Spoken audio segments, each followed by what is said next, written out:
మన ఆత్మీయ జీవితంలో కొన్నిసార్లు మనల్ని దేవునికి దూరం చేసే కొన్ని పోరాటాలు ఉంటాయి కదా. అవి బయటకు కనిపించవు, కాని లోపల మాత్రం చాలా బలంగా ఉంటాయి. ఈరోజు మనం ఈ కంటికి కనిపించని ఆత్మీయ యుద్ధాల గురించి మాట్లాడుకుందాం. అసలవి ఎందుకు వస్తాయి, వాటిని జయించడానికి బైబుల్ మనకు ఎలాంటి మార్గాన్ని చూపిస్తుందో లోతుగా పరిశీలిద్దాం. సరే, ఈ ప్రయాణంలో మనం ఏం చూడబోతున్నామంటే, మొదటగా అన్నింటికీ మూలమైన దాగి ఉన్న ఆత్మీయ యుద్ధం గురించి తెలుసుకుంటాం.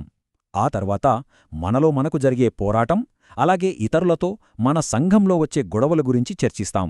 చివరగా అన్నిటికన్నా ప్రమాదకరమైనది, అదే దేవునితో వాదించడం. దీని గురించి తెలుసుకుని వీటన్నిటి నుండి బయటపడి శాంతికి మార్గాన్ని ఎలా కనుక్కోవాలో చూద్దాం. మొదటగా మనం అన్ని సంఘర్షణలకు అసలు మూలమెక్కడుందో చూద్దాం. ఎందుకంటే ఈ ఒక్క ప్రాథమిక సమస్యను మనం అర్థం చేసుకోగలిగితే మన జీవితంలో ఎదురయ్యే మిగతా అన్ని పోరాటాలకు తలుపులు ఎలా తెరుచుకుంటున్నాయో మనకు స్పష్టంగా అర్థమవుతుంది. అయితే ఈ అన్ని సమస్యలకు మూల కారణమేంటి? అది చాలా సులువైనది, కాని చాలా ముఖ్యమైన విషయం. మనలో సరిదిద్దుకోవడానికి ఇష్టపడని మనసుండటమే. చూడండి, దేవుడు మనల్ని వాక్యం ద్వారా గద్దించినప్పుడు, మన తప్పుల్ని సరిచేసుకోమని చెప్పినప్పుడు మనం దాన్ని తిరస్కరించామనుకోండి, అప్పుడేమవుతుంది? మన సాతానుకొక అవకాశం ఇచ్చినట్లే. మన ఆత్మీయ పరిపక్వత తగ్గుతుంది, శత్రువు సరిగ్గా అప్పుడే దాడి చేస్తాడు. ఫలితంగా మన ఆత్మీయ జీవితం నెమ్మదిగా చల్లారిపోతుంది. అందుకే ఆత్మపరిశీలన అనేది చాలా అవసరం. ఇక ఇప్పుడు మనం అత్యంత తీవ్రమైన యుద్ధక్షేత్రంలోకి వెళ్దాం. ఇది బయట ఎక్కడా లేదు, మన లోపలే, మన అంతరంగంలోనే ఉంది. ప్రతి విశ్వాసీ అనుభవించే ఈ అంతర్గత పోరాటాన్ని ఇప్పుడు మరింత లోతుగా అర్థం చేసుకోవడానికి ప్రయత్నిద్దాం. మనలో ఈ అంతర్గత యుద్ధం జరుగుతున్నప్పుడు ఎలా ఉంటుంది? మనమీద మనకే కోపం వస్తుంది, ఒక రకమైన నిస్సహాయత కలుగుతుంది. ఎందుకంటే లోపల రెండు నియమాలు పోరాడుతూ ఉంటాయి. ఒకటి మంచి చేయాలనే ఆత్మకోరిక, రెండవది పాపం వైపు లాగే శరీర కోరిక. ఈ యుద్ధం వల్ల జీవితంలో నిరుత్సాహం, గందరగోళం, ఆత్మీయంగా అస్థిరత ఏర్పడతాయి. ఈ పోరాటం మనకు మాత్రమే కాదు, సాక్షాత్తు అపోస్తలుడైన పౌలు కూడా దీన్ని అనుభవించాడు. రోమీయులకు రాసిన పత్రిక 7వ అధ్యాయం 23వ వచనంలో ఆయన తన పోరాటాన్ని ఎంత స్పష్టంగా ఒప్పుకున్నాడో చూడండి. కాబట్టి మనం ఒంటరిగా పోరాడుతున్నామని ఎప్పుడూ అనుకోవద్దు. అయితే మన లోపల జరిగే ఈ యుద్ధాలు కేవలం మనతోనే ఆగిపోవు. అవి మనసులోంచి బయటకు వచ్చి మన కుటుంబంలో, మన వివాహ బంధంలో, మన స్నేహితులతో మనకున్న సంబంధాలలోకి ప్రవేశిస్తాయి. అక్కడ కూడా కలహాలను, విభేదాలను సృష్టిస్తాయి. ఇప్పుడు దాన్ని పరిశీలిద్దాం. ఇందుకు బైబిల్లోనే ఒక చక్కటి ఉదాహరణ చూద్దాం. దావీదు, మీకాలుల కథ గుర్తుందా? దావీదు దేవుని మందసం వస్తున్నప్పుడు ఎంత ఆనందంతో, అభిషేకంతో నాట్యం చేశాడో, కాని అతని భార్య మీకాలికి ఆ ఆత్మీయత అర్థం కాలేదు. ఆమెకు అది వెర్రిగా అనిపించింది. అతనిపై ఉన్న ఆ అభిషేకాన్ని అర్థం చేసుకోలేక అతన్ని తృణీకరించింది. చూడండి, ఆ ఒక్క అపార్థం, ఆ ఆత్మీయతను అర్థం చేసుకోకపోవడం వారిద్దరి మధ్య ఎంత పెద్ద అగాధాన్ని సృష్టించిందో. చివరికి అది ఆమె జీవితంలో ఒక శాపంగా మారింది. అలాగే యాకోబు కుటుంబంలో ఏం జరిగిందో చూద్దాం. యాకోబు తన కుమారుడైన యోసేపు పట్ల చూపిన పక్షపాతం మిగతా సోదరులలో విపరీతమైన అసూయను, ద్వేషాన్ని పుట్టించింది. ఆ ఒక్క పొరపాటు ఆ కుటుంబాన్ని దాదాపుగా నాశనం చేసింది. ఇది కుటుంబంలో తల్లిదండ్రులు పక్షపాతం చూపించడం ఎంత ప్రమాదకరమో మనకు స్పష్టంగా చూపిస్తుంది.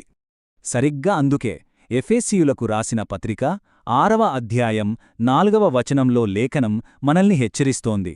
పిల్లలకు కోపం రేపకండి, అంటే పక్షపాతంలాంటి పనులు చెయ్యకుండా వారిని ప్రభువు యొక్క శిక్షణలో, ఆయన బోధలో పెంచమని వాక్యం స్పష్టంగా చెబుతోంది. అప్పుడే కుటుంబంలో శాంతి ఉంటుంది. ఈ సమస్యలు కేవలం కుటుంబంతోనే ఆగిపోవు. అక్కడ నుంచి బయటకొచ్చి మన సంఘంలోకి, మనం జీవిస్తున్న సమాజంలోకి కూడా వ్యాపిస్తాయి. అక్కడ ఐక్యతకు పెద్ద ఆటంకాలుగా నిలుస్తాయి. సంఘంలో చూడండి, చిన్న చిన్న అసమ్మతులు, ఒకరి గురించి ఒకరు గుసగుసలాడుకోవడం, పదవుల కోసం గర్వపడటం, ఇవన్నీ పరిశుద్ధాత్మను దుఃఖపరుస్తాయి. అంటే దేవుని ఆత్మ పనికి ఆటంకం కలిగిస్తాయి. ఐక్యత లేనప్పుడు సంఘం తన ఆత్మీయ బలాన్ని, లోకానికివ్వాల్సిన సాక్ష్యాన్ని కోల్పోతుంది. ఇక సమాజ స్థాయిలో చూస్తే కులం, మతం, ప్రాంతం పేరుతో వచ్చే విభేదాలు, అన్యాయం ఇవన్నీ దేవుని ఆశీర్వాదాలు రాకుండా అడ్డుకుంటాయి. ఎక్కడైతే నీతి న్యాయం ఉండవో అక్కడ దేవుని దీవెనలు ప్రవహించలేవు. అందుకే విశ్వాసులుగా మన సమాజానికి ఆశీర్వాదకరంగా ఉండాలి. ఇప్పటిదాకా మనం మనతో, ఇతరులతో, సంఘంతో, సమాజంతో జరిగే పోరాటాలను చూశాం. ఇప్పుడు అన్నింటికన్నా చాలా ప్రమాదకరమైన సంఘర్షణ గురించి మాట్లాడుకుందాం. అదే మన సృష్టికర్త అయిన దేవునికే వ్యతిరేకంగా నిలబడి ఆయనతో వాదించడం. మనం దేవునితో ఎలా వాదిస్తాం? మొదటిది ఆయన న్యాయాన్ని ప్రశ్నించడం. న్యాయం తీర్చే దేవుడు ఎక్కడున్నాడు అని అడగడం ద్వారా మన పరిమిత జ్ఞానంతో సర్వజ్ఞాని అయిన దేవుణ్ణి మనం విచారణ చేస్తున్నాం. ఇది ఎంత అహంకారమో ఆలోచించండి. ప్రవక్త అయిన మలాకీ గ్రంథంలో 3వ అధ్యాయం 13వ వచనంలో దేవుడు తన ప్రజలతో ఇదే అంటున్నాడు. మీరు నన్ను గూర్చి గర్వపు మాటలు పలికారు అని దేవుడంటే, వాళ్ళు మేమేమన్నాం అని తిరిగి ప్రశ్నిస్తున్నారు.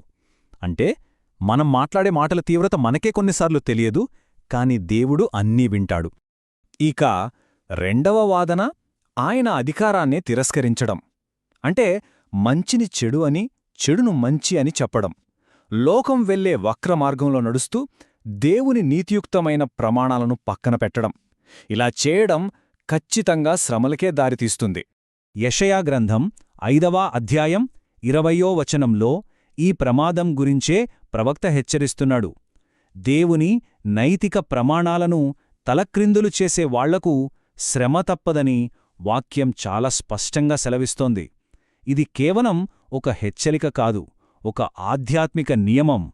ఇక మూడవది, మన జీవితంలో ఎదురయ్యే కష్టాలకు, విషాదాలకు దేవుడిని నిందించడం. నయోమి చేసినట్లుగా మన జీవితంలోని చేదు అనుభవాలకు దేవుడే కారణమని ఆరోపించడం. అంతేకాదు, ఆరాధనను, దేవుని సేవను ఒక ఆధిక్యతగా కాకుండా ఒక భారంగా భావించడం కూడా ఆయనకు వ్యతిరేకంగా చేసే వాదనే. రూతు గ్రంథం 1వ అధ్యాయం 20వ వచనంలో నయోమి ఆవేదన మనం చూస్తాం. ఆమె తన స్వంత నిర్ణయాల వల్లే కష్టాలనెదుర్కొంది. కాని ఆ బాధలో ఆమె సర్వశక్తుడైన దేవుడినే నిందించింది. మన సొంత తప్పిదాల వల్ల కష్టాలు వచ్చినప్పుడు కూడా దేవుడిని నిందించడమెంతో సులభమో ఇది మనకు గుర్తుచేస్తుంది.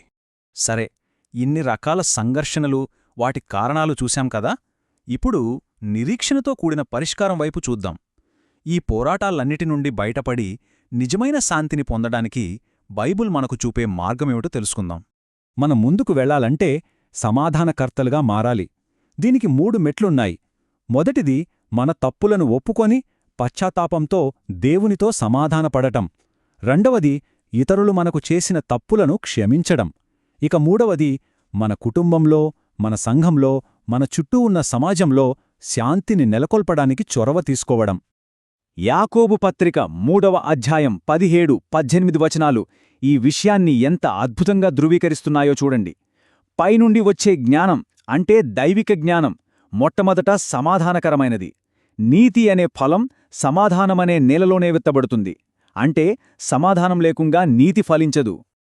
చూశారు కదా, ఈ సంఘర్షణలన్నిటి నుండి బయటకు రావడానికి మనకొక స్పష్టమైన మార్గం ఉంది. దేవునితో, మనతో, ఇతరులతో సమాధానపడటం.